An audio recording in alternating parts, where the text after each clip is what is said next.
Hi guys, so I am going to work on a kind of sit down, super fast, kind of explanatory video today. So I don't know if you guys have seen my house tour or know my house, but yes, I am home, and yes, I wasn't supposed to be. So here's what's happened. So last week, I actually went up to New York by myself. I was supposed to be living up there for about another 4 months. I would have graduated in April 28th, 3 weeks before I was due. So it was already a very short, stressful time to be there.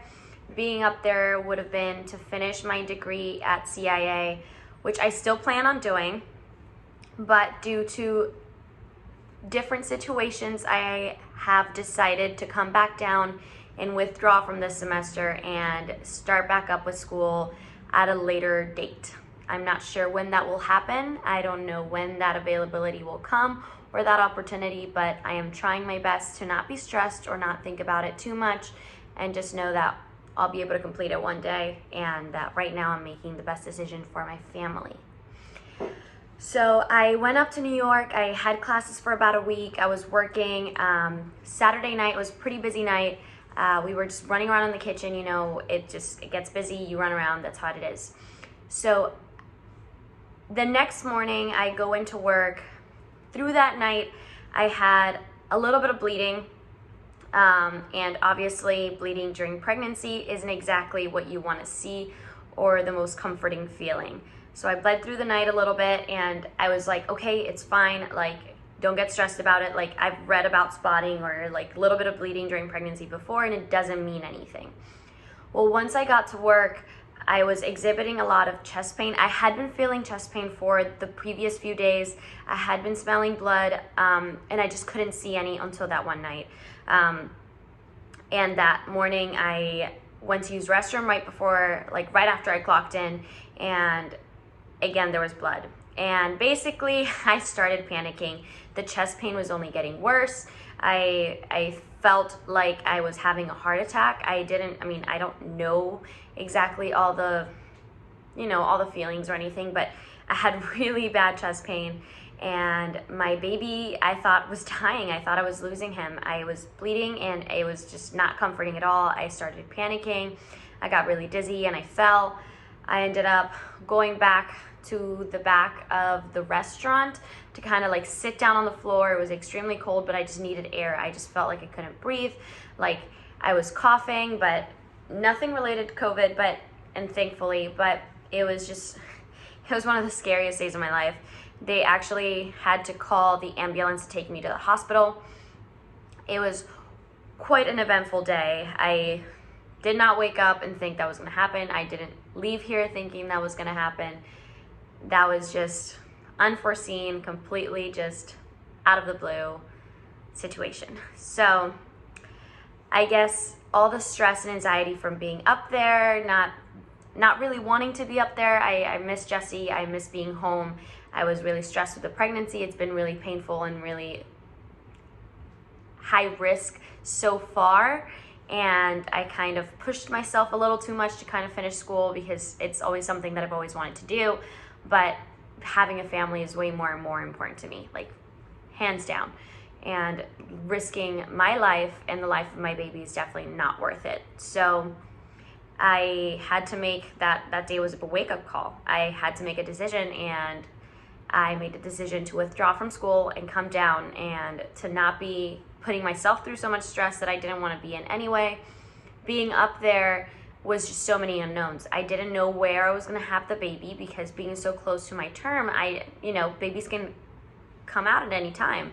And especially if there's complications, knowing my pregnancy so far, even more so now. So being up there, I just didn't know anything. I didn't know where I was going to have the baby. I didn't know if I was going to be by myself. I didn't have all the things I needed. I don't have a doctor up there because the insurance wasn't with military, kind of works a little weird. And I wasn't able to figure that out. The doctors that were around me, I didn't have a whole lot of OBGYN departments. At the hospital itself, they weren't able to tell me much. It was kind of an awful experience. They did not talk to me, did not explain things to me. They acted like they didn't know what was going on.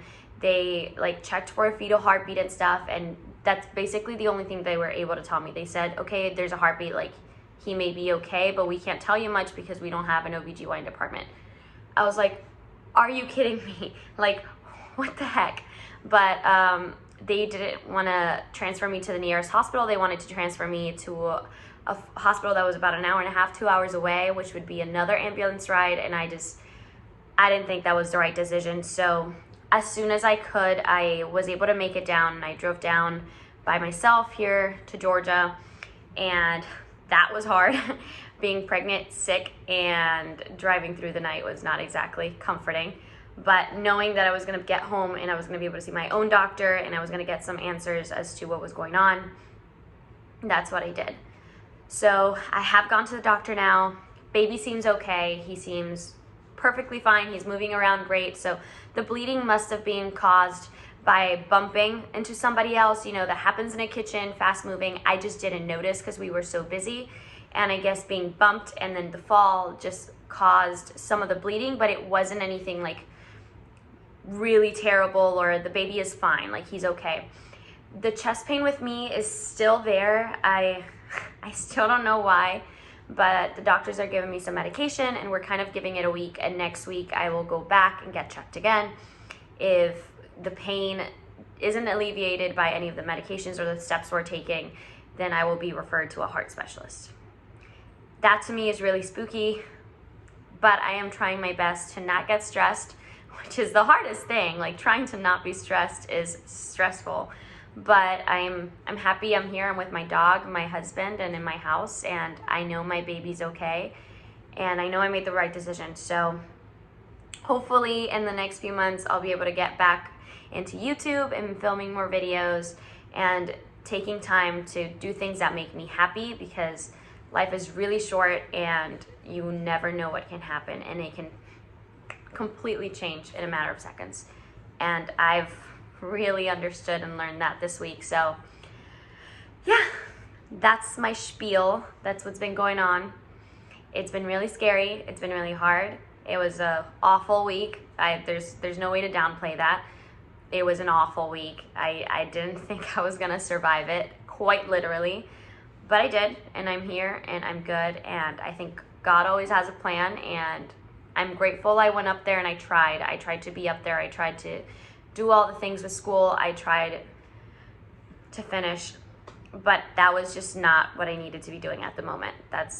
I need to focus on me. I need to focus on my health and my son's health, and he is the most important thing in my life. So here I am. So yeah, that's it, guys. That's the update. Hopefully Jess and I will be able to make some more videos before he goes out to ranger school in the next couple months.